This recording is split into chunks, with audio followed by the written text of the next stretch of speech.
ஸ்ரீவல்லிபுத்தூர் ஆண்டாள் கோவில் கருவறை அருகே சென்ற இளையராஜா வெளியேற்றம். ஸ்ரீவல்லிபுத்தூர் ஆண்டாள் கோவில் கருவறை முன்புள்ள அர்த்த மண்டபத்தில் இருந்து இளையராஜா வெளியேற்றப்பட்டதால் பரபரப்பு ஏற்பட்டது. அவர் உள்ளே செல்ல முடியாது, எப்படி செல்லலாம், அவரை எல்லாம் உள்ளே அனுமதிக்க கூடாது என்று ஜீயர்கள் கோஷம் போட்டது பரபரப்பை ஏற்படுத்தியுள்ளது. ஸ்ரீவல்லிபுத்தூர் ஆண்டாள் கோவில் மிகவும் பிரபலமானது.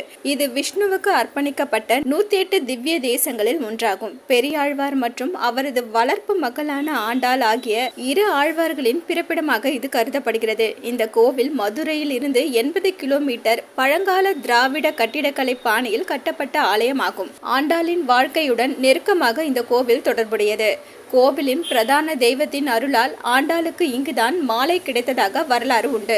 அதாவது விஷ்ணுவிற்கு அணிவிக்க வேண்டிய மாலையை முதலில் ஆண்டாள் இங்கே அணிந்ததாக புராணம் கூறுகிறது. அதன் பின் விஷ்ணு பெரியாழ்வார் அவரது கனவில் தோன்றி ஆண்டாள் அணிந்திருந்த மாலையை தனக்கு தினமும் அர்ப்பணிக்கும்படி கேட்டதாக நம்பப்படுகிறது. இது நவீன காலத்தில் பின்பற்றப்படும் நடைமுறையாகும். ஸ்ரீரங்கம் ரங்கநாத சுவாமி கோவிலின் ரங்கநாதர் ஆண்டாள் என்பவரை மணந்ததாகவும் பின்னர் அவருடன் இணைந்ததாகவும் நம்பப்படுகிறது.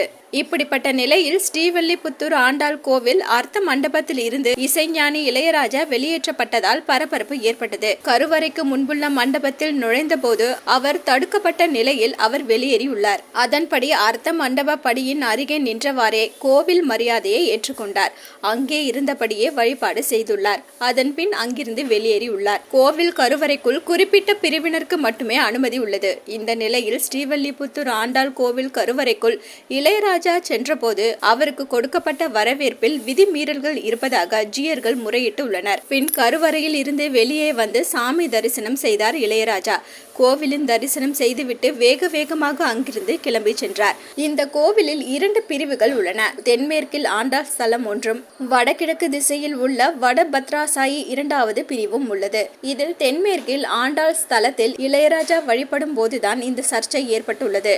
கோவிலை சுற்றி ஒரு கருங்கல் சுவர் அமைக்கப்பட்டுள்ளது. கோவிலின் அனைத்து சன்னதிகளையும் ஆண்டாள் பிறந்ததாக நம்பப்படும் தோட்டத்தையும் வழிபட மக்கள் ஆயிரக்கணக்கில் அங்கே வருவது உண்டு. விஜயநகர மற்றும் நாயக்க மன்னர்கள் கோவிலின் சன்னதியில் சுவர்களில் வரைந்த ஓவியங்கள் இங்கே மிகவும் பிரபலமானவை என்பது குறிப்பிடத்தக்கது. இன்ட்ரெஸ்டிங்கான நியூஸை தெரிஞ்சுக்கணுமா? அலோ சிட்டி டிவியை லைக் பண்ணுங்க, ஷேர் பண்ணுங்க, மறக்காம சப்ஸ்கிரைப் பண்ணுங்க.